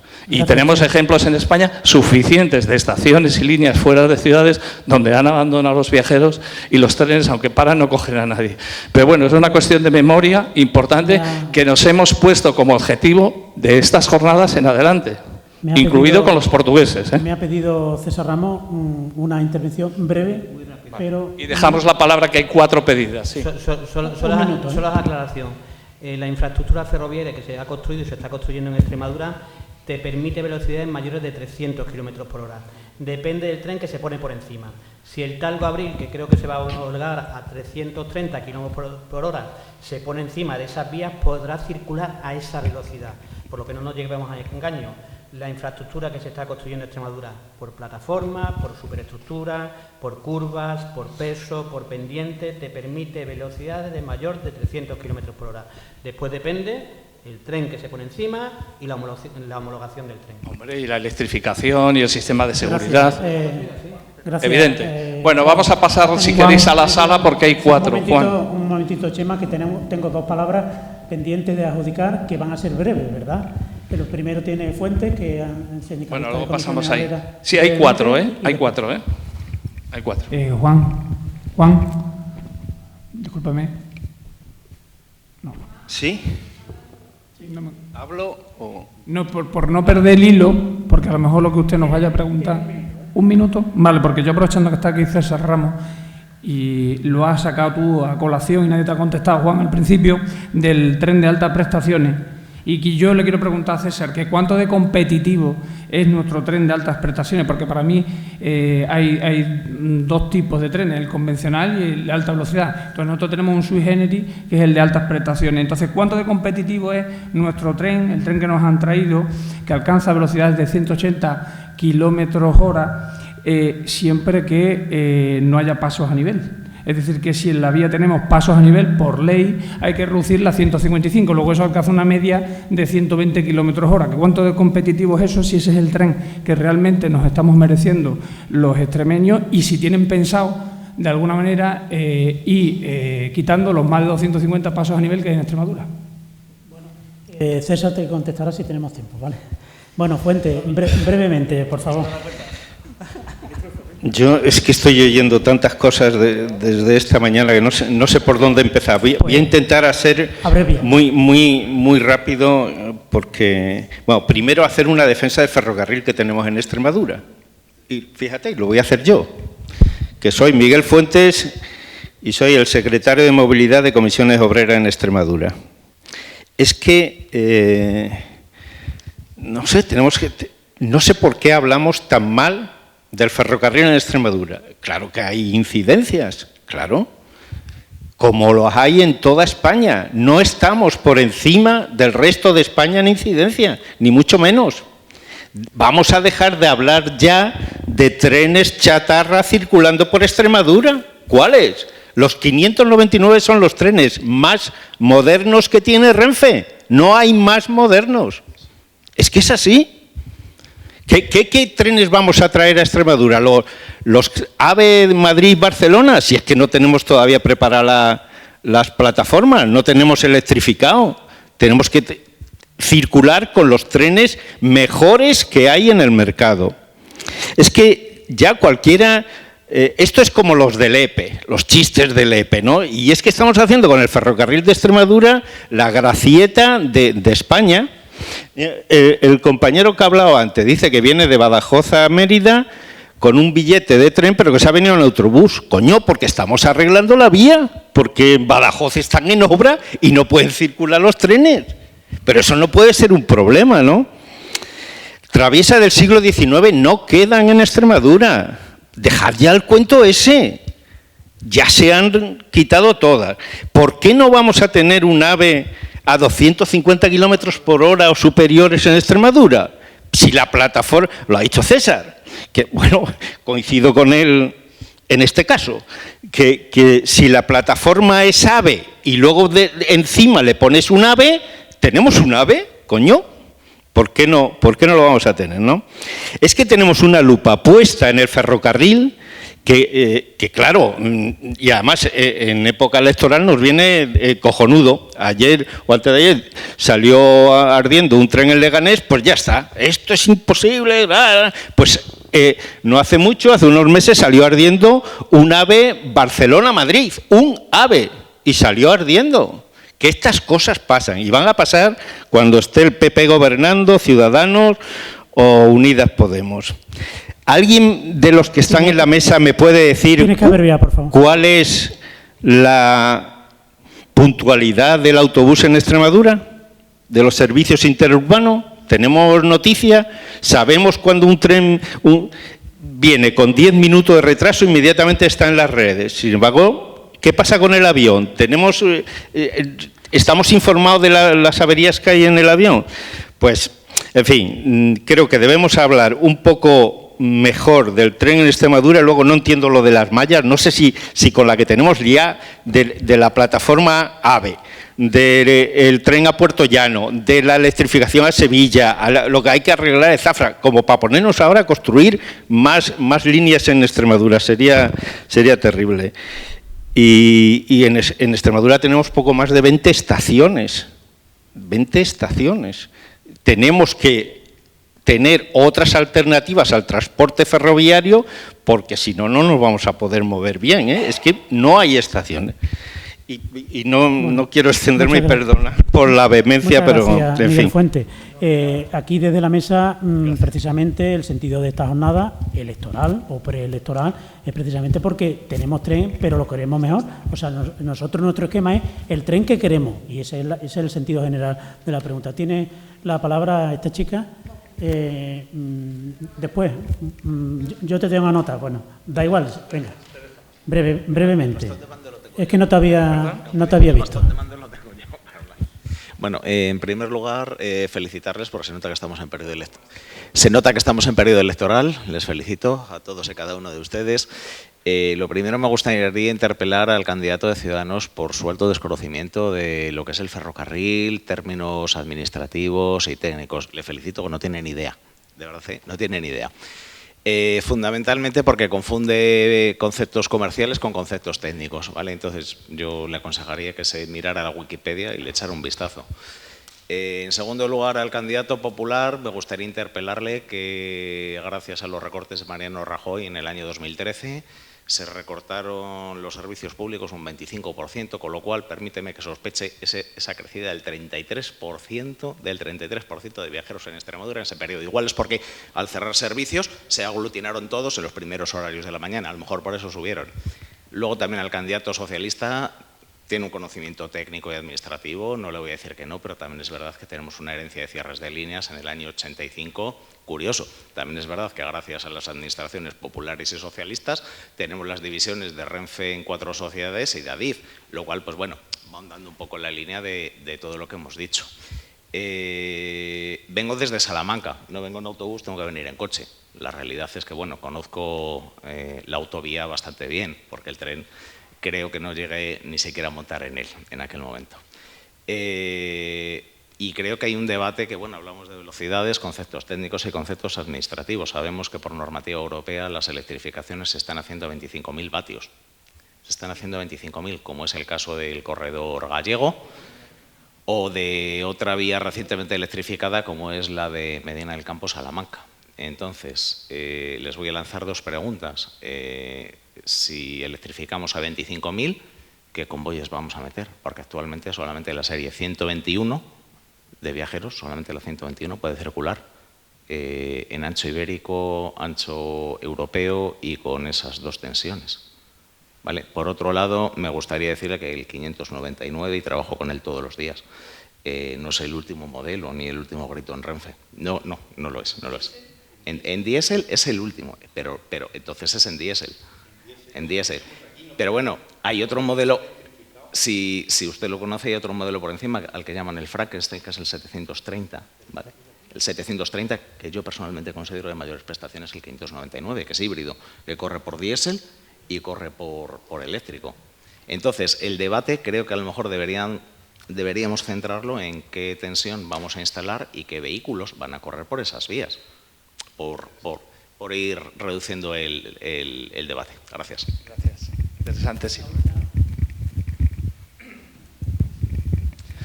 Brevemente, por favor. Sí, muy breve. Soy Montserrat Zorraquino, soy miembro de la plataforma No al Muro de Navalmoral de la Mata y me dirijo a César Ramos, quería que la pregunta del representante de Levanta la pudiera contestar. Es decir, si en tu intervención has hablado en primer lugar que defiendes la movilidad de las personas, en Navalmoral tenemos un problema, como conoces, muy grave porque la existencia de pasos por debajo de las vías para las personas, bueno, pues no es defender la movilidad de las personas. Además, es que no lo decimos los ciudadanos o los miembros de la plataforma, lo dice el Colegio Oficial de Arquitectos y el Consejo Superior de Aparejadores de Extremadura, que dice que todos esos pasos incumplen la normativa vigente. Por otra parte, has hablado también de los partidos políticos que engañan a los ciudadanos. Nosotros, en Navalmoral, nos sentimos engañados porque si la respuesta que me vas a dar para decirme que no se puede cambiar ese proyecto de tren en superficie que nos impone Adif es que hay problemas técnicos o económicos, el que tiene que decir si hay problemas técnicos o económicos la que tiene que decir es una empresa, es un estudio de viabilidad redactado por una empresa externa. Eso lo hemos pedido los ciudadanos y no hemos tenido respuesta por parte del partido que representas en esta mesa. Gracias por la brevedad. 2 minutos. Hay otra pregunta más. Sí. Hola, soy Lola Pizarro, representante de ADNES y... Bueno, así un poco de reflexión, decir que el servicio público de transporte funciona cuando ahora mismo lo ha demostrado la Junta de Extremadura, en el sentido de que cuando ha ajustado los horarios de los trenes que llegan a Mérida antes de las 8 de la mañana y se van a las 3:30 de la tarde, más o menos, tiene usuarios, con lo cual esto que denota que si tú, que ya lo ha propuesto algún miembro de la mesa, adecuas las líneas de transporte a los horarios de las ciudades, la gente de los pueblos sí puede utilizar ese transporte, tanto salida como retorno, ¿vale? Por otra parte, como conservacionista que soy y convencida de toda la vida, me ha parecido entender a César que ha dicho que el tren da igual que sea sostenible o no. Yo te he entendido eso, me he quedado un poco arrayado como los discos de vinilo, me he quedado en ese surco, ¿sabes? Entonces me gustaría que me lo aclarara. Gracias. Gracias.